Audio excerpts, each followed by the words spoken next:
Goedenavond, welkom bij deze speciale livestream over ons werk in Oekraïne. Vanavond nemen we u mee naar Marioepol, de stad die, zoals u ongetwijfeld uit het nieuws heeft gehoord, wekenlang door het Russische leger werd beschoten en belegerd. De stad ligt grotendeels in puin. Zo ook de Joodse gemeenschap van Rabbijn Mendel Cohen zat wekenlang opgesloten in de stad zonder gas, water of elektriciteit. Rabbijn Mendel Cohen is hier bij ons in de studio aanwezig op uitnodiging van Rabbijn Benjamin Jacobs hier in Nederland. Welcome, good to have you here. Welkom Rabbijn Jacobs, thanks that you are here also. Deze livestream is niet live. Wij hebben deze vooraf opgenomen, dus het is vanavond helaas niet mogelijk om uw vragen te stellen via de live chat. Rabbi Cohen, welcome again. How are you? Good, thank you. Okay. You have been through a lot these last few months. Why are you here in Holland? I came to visit Rabbi Jacobs. I want to ask him some questions.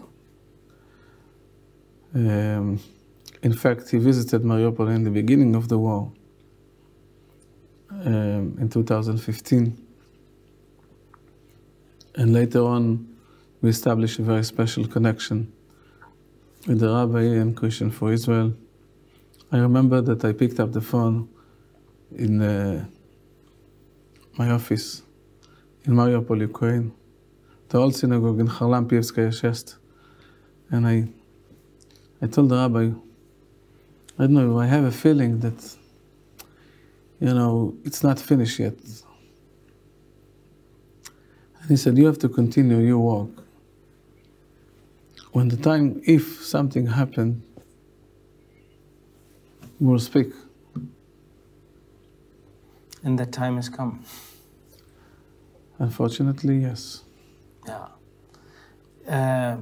That special connection, that relationship, we, as Christians for Israel, we have been supporting your community since 2017? 15. How did the connection came to be, Rabbi Jacobs? Nou, het was als volgt. Er werd gezegd, werd gesproken dat Christenen voor Israël naar allerlei goed werk doen in de Oekraïne, maar dat hun doel is om de Joden te bekeren. Nou, ik ken Christenen voor Israël goed, ik ben heel erg bevriend met een aantal mensen hier, persoonlijk heel bevriend, en ik weet dat is niet waar. Toen zei Roger van Oort, toen nog de directeur, nu de ambassadeur en de honorary consul van Israël. Toen zei hij, kom dan mee, ik weet dat je me gelooft, maar kom mee en zie het met je eigen ogen. Dus ben ik meegegaan en gezien en gesproken met de rabbijnen, zonder dat Roger erbij was. In het Ivriet gesproken en er wordt geweldig werk gedaan. Maar wat is dan het probleem? Die rabbijnen, kijk, Koen, de leider van het team in Oekraïne, wilde meer contacten hebben met meer rabbijnen. Maar de rabbijnen vertrouwen die christenen niet, want die komen uiteindelijk om te bekeren. Dus ik ben als het ware de huwelijksmakelaar, de koppelaar tussen de rabbijnen en tussen de Christenen voor Israël. En zo kwam ik dus ook in Marioepol uit, heb dat samengekoppeld, maar als ik het al ben, dan kom ik natuurlijk niet alleen maar koppelen. Ja, dan ga je ook een praatje houden voor de gemeenschap. Je spreekt met de rabbijn. Ja, die zitten toch allemaal heel erg eenzaam, ver weg. Ja. Ja, het klinkt allemaal erg mooi, maar het is heel ingewikkeld. En op een gegeven moment hebben we ook besloten dat mijn vrouw meekomt. We gingen 2 keer per jaar naar de Oekraïne. Want dan hebben we ook die dames, die echtgenotes van die rabbijnen, die zijn ook eenzaam. Ja, die hebben heel veel contacten, maar toch. Ja. Dus dat is een beetje uitgelopen op een soort koppelen. En daarna toespraken voor de gemeente, gemeenschap. En het ondersteunen van die eenzame rabbijnen. Ja, ja. And so our community, your community got in touch with Christians for Israel. How have we been able to help you since? We established a few programs. One of them called Meals and Wills. We would serve hot meals to needy families, especially elderly people who survived the Holocaust. People that I don't know, I never met, adopted Holocaust survivor, and were supporting them by giving them medicine and helping them in special needs. For example, there was a lady that had a problem; she cannot move in her apartment. So Christenen Voor Israël bought for her electronic wheelchair. Many different stories. Elderly people who needed to leave Ukraine right now, until this moment, you know, it was in the beginning of the COVID. A lady that, Asia Grzybowska, I remember her. I remember the day when she found out that she has cancer. And there was no way to get her out. Taken out to Israel, you mean? We needed some connections that the Israelis will agree to. Exactly. She couldn't just, no insurance, she couldn't come from Ukraine just like this to Israel. So you arranged that? Yeah, together with Kohen and the wonderful team. He has a wonderful team in Ukraine. Yeah. He's doing a big job. Besides that, very often we gave food parcels. We helped not only the people in Marioepol, we helped many small communities around Marioepol in the Donetsk region. Sometimes we gave 500, sometimes we gave 300. Around the war's time, Kohen was very anxious. Kohen took the war very seriously. Kohen Karlier. And he sent a few times, maybe 4 times, they sent food parcels, said, who needs it?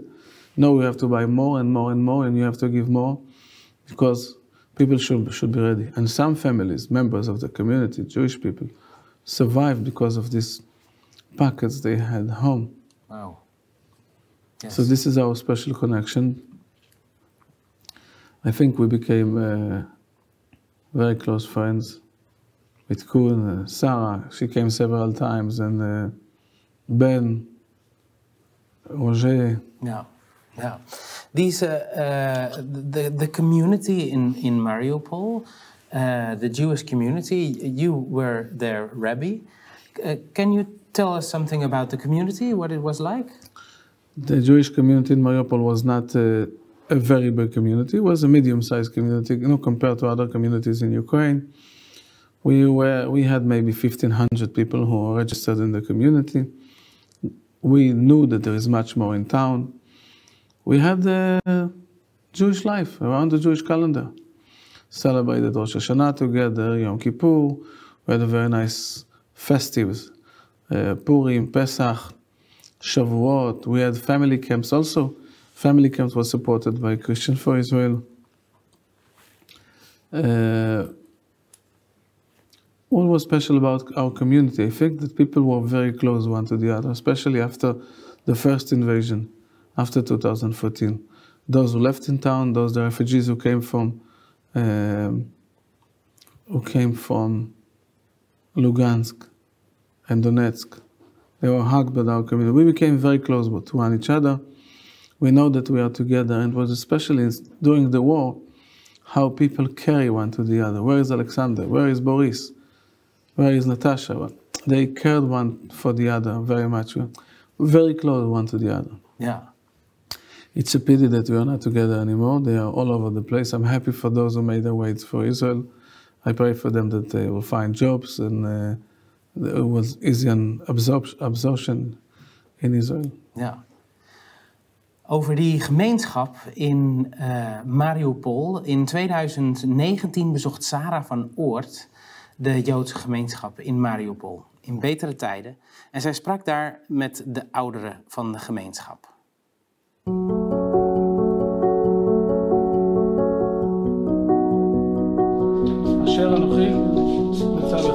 Al vele jaren steunen we als Christenen voor Israël de Joodse gemeenschappen in Oekraïne. Een van die gemeenschappen is in Marioepol, de Oost-Oekraïnse stad die onlangs werd veroverd door het Russische leger en nagenoeg volledig verwoest is. Er huisde tot de recente oorlog een kleine Joodse gemeente, waar de Rabbijn Mendel Cohen liefdevol de zorg droeg voor de Joodse gemeenschap, met onze steun. We werden er altijd warm en vriendschappelijk verwelkomd. In de zomer van 2019 waren we er te gast. The Rebbe told already that I had my birthday yesterday. Rabbijn Mendel только что сказал, что вчера я праздновала свой день рождения. But I have a question for you. Do you know how old the Rebbe is? А я хочу вас спросить, вы вообще знаете, сколько лет вашему раввину? Ему всегда 17. He's always 17. Сколько меня лет? Сколько? 38. 38 уже было. So now you know my age also. Теперь вы знаете, сколько мне лет. И синагоги. Мы приходим сюда кушать. We come here to eat. Мы отмечаем еврейские праздники. We celebrate the Jewish holidays. Мы танцуем. We dance. Мы поем. We Мы sing. веселимся. Мы знакомимся We are happy. друг с другом. We get to know one another. Мы получаем огромную материальную и We духовную get a big поддержку material со help. стороны синагоги. Я On низко behalf of- кланяюсь этому человеку, который пытается научить нас знаниям еврейского языка. I thank you so much for helping us and teach us the Jewish traditions. What about the Rebbe? Is he a good Rebbe here? Она спрашивает, ваш раввин хороший? Она спрашивает, ваш раввин хороший? Еще раз не понял. Она спрашивает. Имя, отчество? Нет, она спрашивает, ваш раввин хороший? Мой раввин золотой. Golden. Дедушка и бабушка мои расстреляны на агробазе. My grandfather and grandmother were killed in the Agrabaza. Да. И вот мы через всю жизнь несем это All my горе. life we feel the pain. Вот и все. This is all what I want to Мои say. родители прожили с этой раной, Uh, а теперь передали мне. И вот My и parents моим live with the детям. wounds and they handed it to me. Она хочет. I don't have words to comfort you, У меня нету слова, чтобы вам облегчить. but I pray that the Almighty will comfort you. это Прошу не Бога, облегчится. чтобы вам было легче. Да.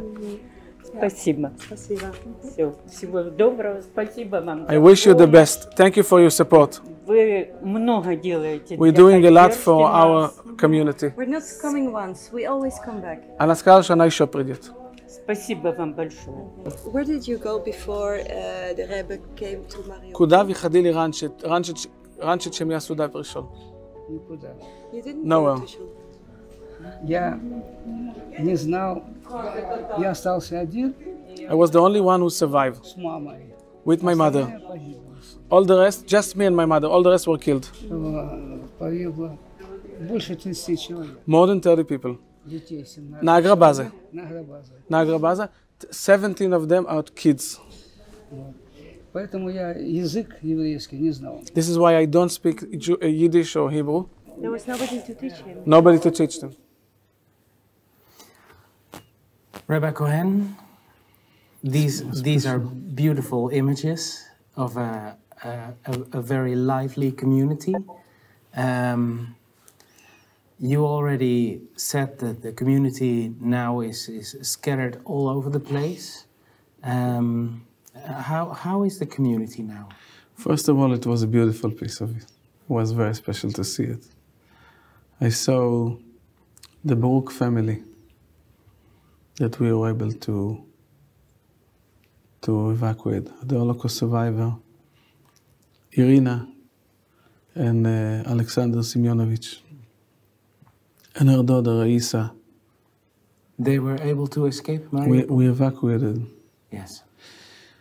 I saw elderly person, Nikolai Nikolaevich Yosef, that unfortunately we came to his house too late, and we found him buried in his backyard. I saw Shapira, the Jew who just spoke now, the last person who spoke. We helped him and his daughter to go to Israel.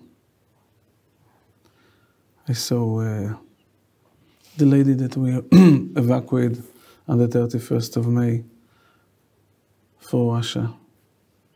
And she came on our second evacuation plane to Israel. A very interesting piece.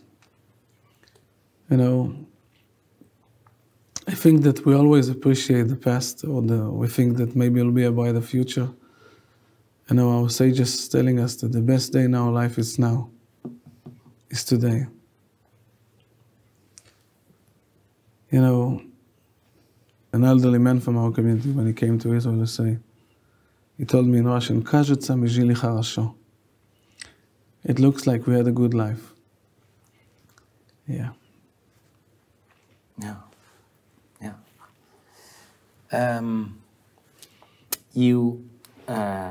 These pictures were taken in your old community center.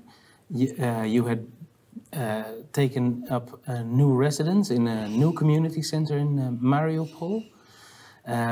Dat nieuwe gemeenschapscentrum bezochten Alexander Blom en Sarah van Oort in 2021 om daar een documentaire te maken over Ksusha, een jong lid van Rabbijn Mendel Cohen's gemeenschap die op het punt stond om Aliyah te maken naar Israël. De documentaire is nog niet gepubliceerd, maar speciaal voor deze gelegenheid hebben wij een aantal beelden uit die documentaire samengesteld om u te laten zien hoe dat nieuwe gemeenschapscentrum eruit zag. Om vervolgens te laten zien hoe het centrum eruit ziet nadat het werd getroffen door Russische beschietingen op de stad.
Those are very sad pictures to see a once so beautiful center in destruction.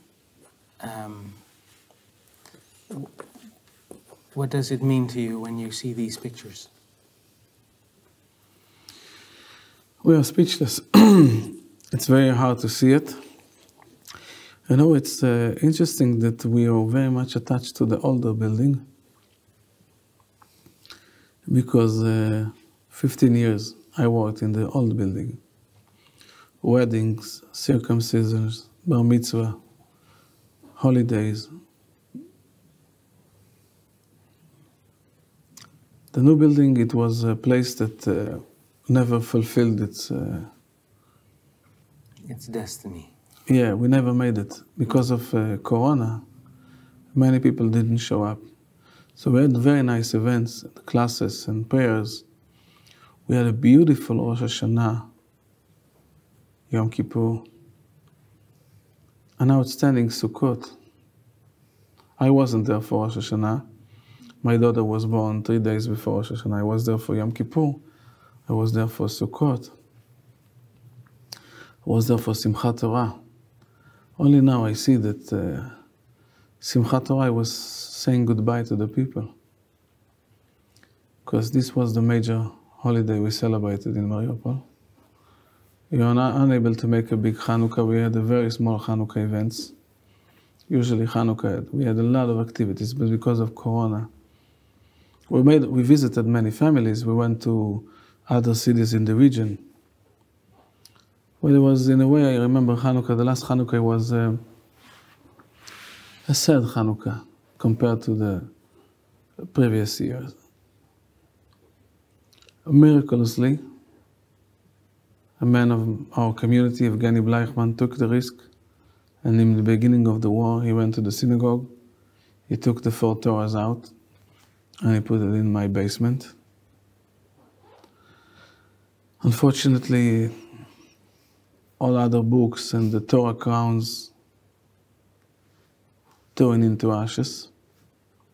And this beautiful, gorgeous building that we planned, that it should, at least will be for a few years, our new center. Vicious, I don't know how so wicked people can be to destroy such a cultural place. Both synagogues, the old one, the new one. They were both destroyed. Both destroyed. Both destroyed. I still have more memories from the old synagogue. Nou, Rabbijn Jacobs, wat doet het met u om deze beelden te zien? Ja, het geeft een soort hopeloos gevoel. Het is zinloos. Kijk, we kunnen Gods wegen niet begrijpen. Maar menselijk bekeken, wat mensen elkaar aandoen. En ja, ik maak me dan toch wel ernstige zorgen over. En hoe nu verder. En al die mensen die daar vandaan komen. Ook als ze hun naasten niet verloren zouden hebben. Zijn allemaal zwaar beschadigd. Wat komt er van ze terecht? Kijk, als ze in Israël komen, Israël is een geweldig land. Maar ze komen daar natuurlijk niet omdat ze gekozen hebben om naar Israël te gaan. Ze hadden de gelegenheid nog niet gekregen om die keuze te maken. Ze moeten weg. En dan kom je en Israël moet van zijn kant, want daar sprak Rabbijn Cohen even over, ja, papieren en zo. Ja, Israël moet ook kijken wie haal ik binnen. Want bij vluchtelingen zitten ook altijd onbetrouwbare schurken die zwaar schade kunnen gaan aanrichten. Dus Israël moet helaas, kan niet zeggen, kom allemaal gezellig maar binnen, interesseert met wie je bent, moet dat onderzoek doen. Nou, dan vlucht je dus weg. Heb je nou eens overleefd, je hebt je familie verloren en dan moet je nog bewijzen ook wie je bent. Ja. En de meeste mensen komen met niks. Ik ben zelf toch geweest bij die vluchtelingen van Oekraïne, de brug daar overlopen naar Moldavië met één klein zakje, dat zijn alle bezittingen. Ze laten alles achter. En bij Rabbijn Cohen is natuurlijk nog sterker geweest. De andere mensen wisten nog op zijn minst dat ze iets achterlieten, maar alles weg. Ja, dus die mensen moeten heel hun leven opbouwen. Kunnen ze dat? Ja, ja, dus dat is allemaal erg zorgelijk. En, ja. Oorlog is vreselijk. Ja, er zijn geen regels. Ik hoor soms dan praten over, ja, volgens de wetten van de conventie van dit of conventie van dat, mag je in de oorlog niet dit, je mag in de oorlog niet dat. Ik vind het een kinderachtig gebeuren. Want zo werkt het gewoon niet in de oorlog. Niemand houdt zich. In oorlog zijn er geen wetten. Ja. Ja, de wet is dat er geen wetten zijn. Ja, dus ze hebben ondertekend dat ze niet op burgers zullen schieten, maar alleen op soldaten. Te zot voor woorden allemaal. Het is een tragedie. Ja. Er worden mensen dus kapot gemaakt, fysiek en geestelijk. Ja. Rabbi Cohen, you were not in Mariupol when the Russians invaded Ukraine. Why was that? I had a small surgery. Mag ik even interrumperen? Hij is gered, hij heeft zijn leven te danken aan corona. Want door corona was hij helaas ernstig ziek geworden, heel erg ziek. Hij is op wonderbaarlijke wijze genezen. Hij moest nog geopereerd worden aan zijn voeten. Want het naweeën. En daarom was hij niet in de plaats waar hij zo graag had willen blijven. Yeah. You had the surgery outside of Marioepol. Exactly. In Israel. In Israel. And you were with your family in Israel? Yes, yes. And then the war broke out. And you had no means of getting back to your community. How did that feel? No, we had a ticket to go back, and we had a musician, orchestra, catering for Purim. Everything was done, was ready. But it was impossible to go back. The city was under siege. It was very hard to get out. It was almost impossible to get in. It felt, you cannot express the feeling in words. It was, how can it be that I'm not there with them?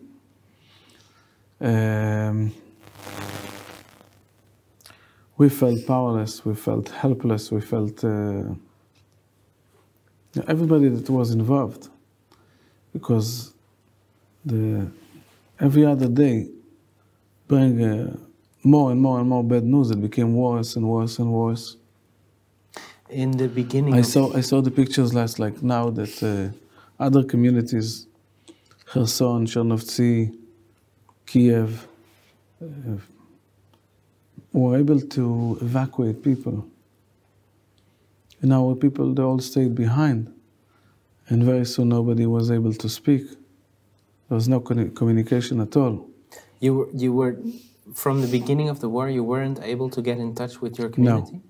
In the first days, we still have prayers online with Zoom. We still had Torah classes for elderly people, for women's, for students, online. But then sirens interrupted the first class. And then the second siren, and I said it's not normal to ask people to come to a Torah class. Maybe they won't make it to the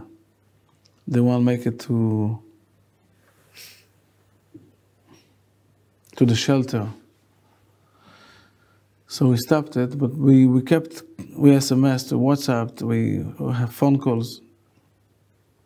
Then all the infrastructure in Marioepol was bombed. No heat, no medicine, no food, no water, no phone calls, no internet.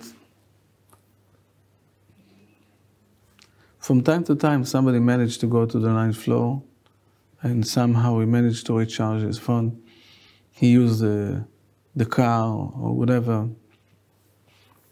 He had some ways how to recharge his phone, power bank or what. It seems hopeless. In the beginning, I thought there's no way we can do it. There was no way we can take people out. Yeah. And then you had a whole period of radio silence with the community. Yes. What was your impulse? What did you want to do at that moment? First of all, we were ready to pay any cost to take them out. But even special people, people who worked in Afghanistan were unable to help. They said it's people. The Jewish community, they're not based in one area. They're all over the place. The first problem. There's no way to give the information, to pass the message. People were unable to get out from their house. It was heavy shelling day and night. Snipers, tanks, from air, from the sea. And there's no way to communicate. Where will you gather the people? How can they go to this place? It's very risky. And I was looking for experts. There was no way to arrange a group of people to get out of Marioepol. No way. Many people took the risk. Not in the beginning, and I think in the first 3 weeks, it was almost impossible to get out. And they announced humanitarian corridor cancelled. Humanitarian corridor cancelled. Buses was bombed, out of use. It was I remember I was so nervous about it. I mean, there was such a vicious war. They played psychological war with the people, with the relatives, with the whole war. They tried to break down the spirits of the people who stayed behind. I remember I gave interviews on the television, in the radio, in Russian, in Hebrew, in English. Please let the elderly people, the women and children to get out. Our voice wasn't heard, not only my voice, many people had asked the same. And it was like a cemetery, like you're in the middle of the night in the cemetery and you're trying to speak to the graves, and no answer. Yeah. Were you then somehow aware from that distance without radio contact what was happening to your community? People in the first days, they came to the synagogue, and our staff in Marioepol gave out food parcels. They gave everything that we had: chocolates, matzah, oatmeal. We fed the whole basement, even with non-Jews. And then later on, it became impossible. Impossible. And the same small street has different tanks. Two armies fight one with the other. And the pictures, the voices that we heard from there, dead bodies. There is a humanitarian crisis. I remember this word, humanitarian crisis. Humanitarian katastrofa. That's what the people said again and again and again. Robbery in town. No shops, no pharmacies, nothing left. In my mind, I was seeing the pictures, the images of people from our community. And where is Victoria? Where is Mark? Where is Ilya, the teacher? Where is Evgeny? I hear that Maxim was injured. I heard that Evgeny's wife was injured. I heard that Ilya was killed. And it's another Ilya. And we collected the information pieces by pieces. We opened the WhatsApp group, Telegram, Viber, and we added everybody that we know his number, because if somebody shows in, was seen recently, I know that he's alive. I know that he's out of town. I know there's a way to get some information from him. Yeah. Because people called you also, a lot of people asking, do you know if my mother is still alive, my brother, my child? See, he was some kind of information center, and thanks God he was out of Marioepol. Thanks God for himself and his family, but also in that way he could do much and much more. You were able to get in touch with everyone. I was able to give instructions. I was able to give my database. I was able to know which ways we should go, because people, when they got out, the contact, you needed urgent help, accommodation, medicine, transport, some money. Yeah. After a certain period of radio silence, a group of people from your community reached out to you. They managed to get out of Mariupol, and they reached out and said they needed help. It was not massive groups. It was one by one family, another family. Was maybe many people went in one day, but it was a period of silence, because the temporary occupied territories, it's not only Mariupol, it's all the way down till Zaporozhye. It's almost 200 kilometers. And very often there was no phone coverage in the villages. very often there was no electricity and gas in the same place. People were unable to speak, but at least there is a clear sky. At least, I mean, maybe they can take a shower, maybe they can brush their teeth, maybe they can change their clothes, maybe they can do something. When somebody stepped out of the city in this period of time, he's already half free. He has a chance to survive. Some people were brave enough to survive the shelters, the basements. They had the inner power when they had to fight for their life. When they came out, they saw reality. They analyzed that they were stripped out from everything they had. So the heart stopped to work. Alisa, she works in our community. She managed to get out with her husband, and we help her to go further to Vinica. She worked with Kun for a long time. And then she asked me if I can help her to get her grandmother. And her husband, father, and his wife. We came to the house. Her in-laws, his wife, she died. So the grandmother and her husband, father, her father-in-law, we took them both out of the city, drove them to Berdyansk, 90 kilometers away from Mariupol. When he came to Berdyansk, he had a heart attack. He couldn't stand it. He didn't have more strength to fight, to combat. And he is buried over there.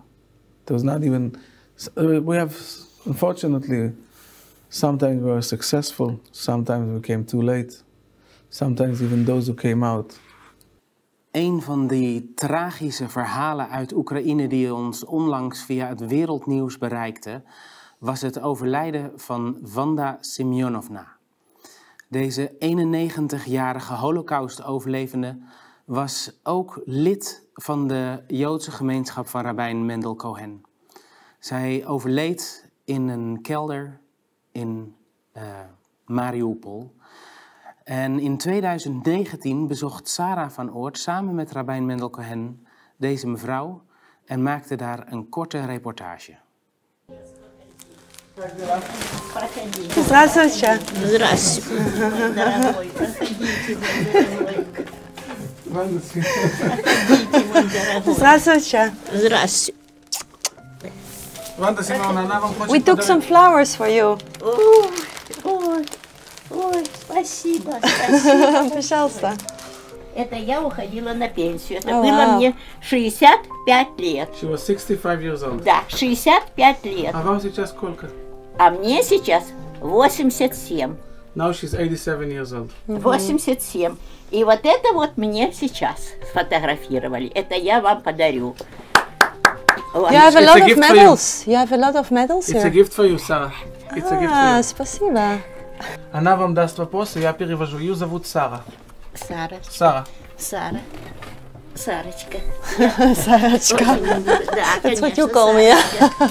У меня мой внук называет всех Сарочка. What is your name? Как вас зовут? Меня зовут Ванда. Вандочка. Да, это польское имя.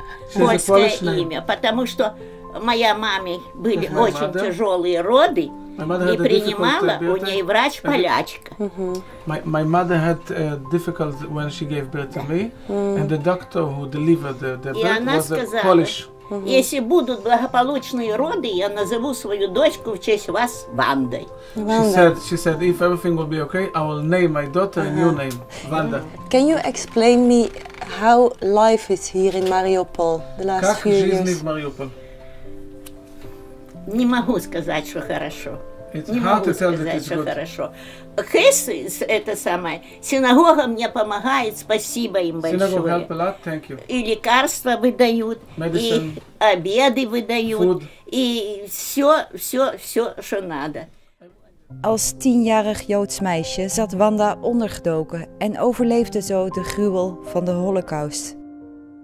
80 jaar later, op 4 april 2022, overleed Wanda Simeonova in een schuilkelder in Marioepol door dorst, kou en ontbering.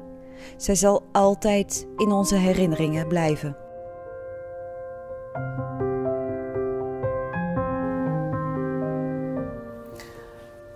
Did you know her well? Yes. Have you spoken to her during the siege? No. I was unable to get hold with the family.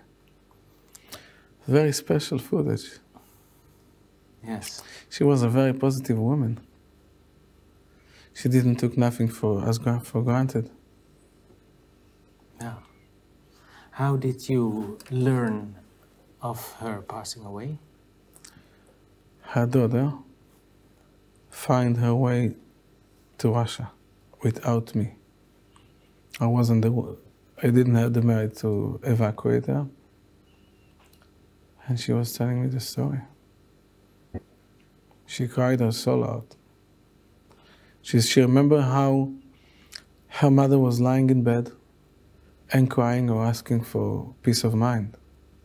It was heavy shelling, no water, no food, very cold. She was unable to walk. And she was going away very long and painful.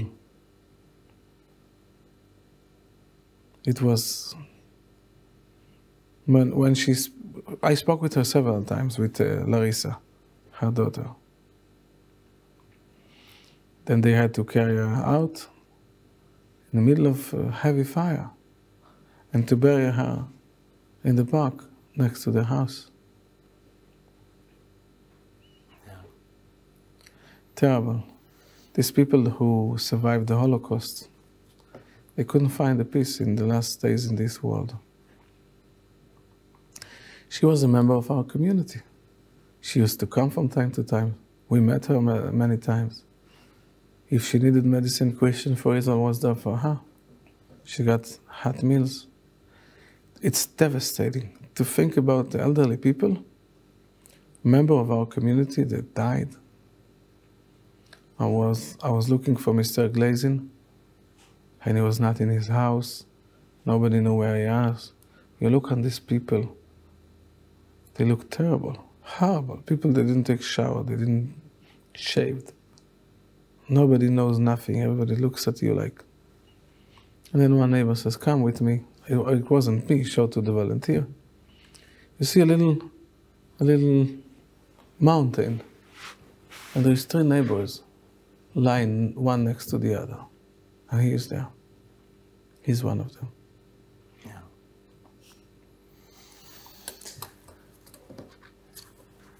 Kort na de inval van de Russen in Oekraïne begon Christenen Voor Israël met het evacueren van Joden uit Oekraïne. Vanuit het westen van Oekraïne werden met bussen Joden naar de grens met Moldavië gebracht. En van na de oversteek over de grens werden zij verder met bussen naar luchthavens gebracht van waar ze naar Israël konden vertrekken. Ook Rabbijn Mendel Cohen heeft die grensovergang in Moldavië bezocht. En daar gaan we nu beelden van bekijken. Rabbijn Mendel uit Marioepol helpt vandaag mee.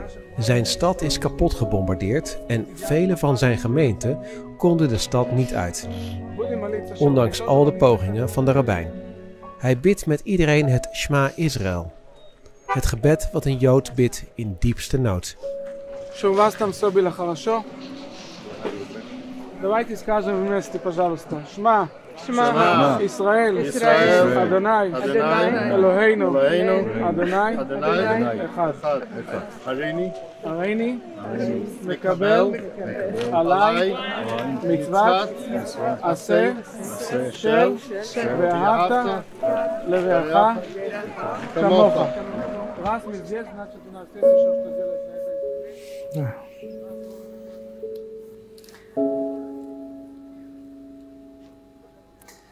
Can you tell something about these moments at the Moldovan border? it was impossible to get to our people in Mariupol. So I wanted to be close as much as I can. It was historical. I called the rabbi from there and I told him that it's important to be there, to see it. I mean, we are young. I'm 41 years old.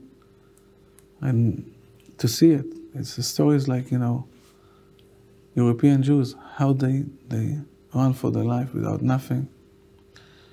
When they got out from the bus, they just crossed the border from Ukraine. No more sirens. I was very happy for them. But I remembered my community that is stuck behind. And I spoke with them about the shelters. I spoke with them about the basement. It was fresh in their memories. And we both started to cry. And we say the prayer that Shema Israel, Hear, O Israel, Hashem Elokeinu, God, the Almighty, Hashem Echad. He was a special moment. It was a very short moment. It was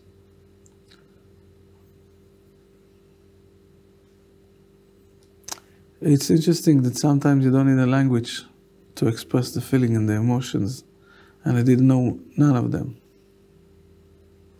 I was just so happy to see them. Yeah. What does your faith in God mean for you personally in these times? You know, we don't have the answers for everything that happened in this world. We saw that I saw how very old people find a way out.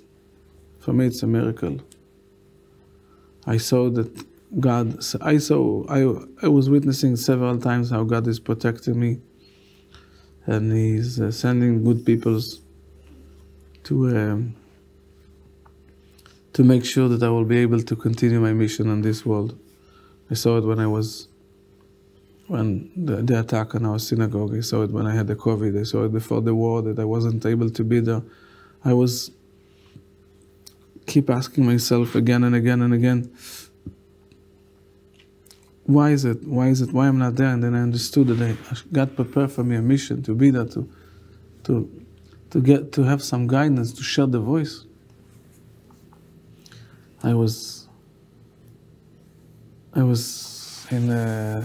I spoke in different synagogues and schools, and was young boys and girls, and I asked them how long you can be without a shower, without a coffee, without brushing your teeth, and in a minute they started to think about what's going on there. I was able to give the voice. I don't know if it was my effort, because the whole world was interesting about Mariupol. But we were able to help too many people. Even if we were able to save one soul, it's worth it. The whole world was created for one soul. And we were able to help hundreds. I think that those who we evacuated from the town, those who we met after they left the town, but they still need help, those who called us from different cities in Europe or in Ukraine, they need some help to find documents. They need a place they need my recommendation because nobody knows them. The door will be open for them. I think that in the time of the war, there's no time for diplomacy. There's no time. Everything comes up very fast. And you see the nice people. You see the people who came to support. There was many, many people that stand on the borders, that put their life in risk, and they were very helpful. Yeah. So I saw that God is making me the contact with the right people, just like in 2015. I saw that it's not my merit, it's not my connections, it's people came out of nowhere. Yeah. Okay. Thank you very much for sharing your story with us. Dank u wel ook, Rabbijn Jacobs, dat u hier bij wilde zijn.